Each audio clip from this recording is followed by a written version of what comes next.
कधी कधी काय होतं माहितीये का, भाजीला असून पण आपल्याला भाजी खाऊ वाटत नाही, तेव्हा काय करायचं, असं हिरव्या मिरच्या घ्यायचं, छान धुवून याला उभे कट करून घ्यायचं. त्यानंतर एक लसणाचा गड्डा घेऊन त्याचे पाकळ्या असं सोलून घ्यायचे. हे बघा एवढं लसूण घेतलेलं आहे.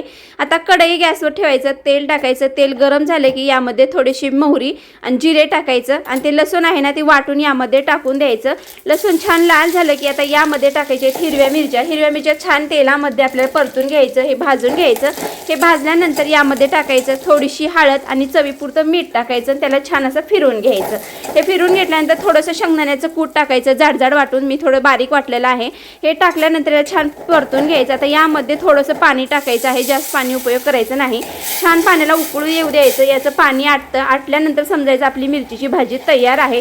तुम्ही बघू शकता एकदम भारी लागते. याला तुम्ही चपातीसोबत खाऊ शकता किंवा पराठ्यासोबत खाऊ शकता. एकदम भारी लागते. आलं का नाही तुमच्या तोंडाला पाणी? आलं असेल तर एकदा नक्कीच ट्राय करा. आणि हो, चॅनलला लाईक सबस्क्राईब करायला विसरू नका.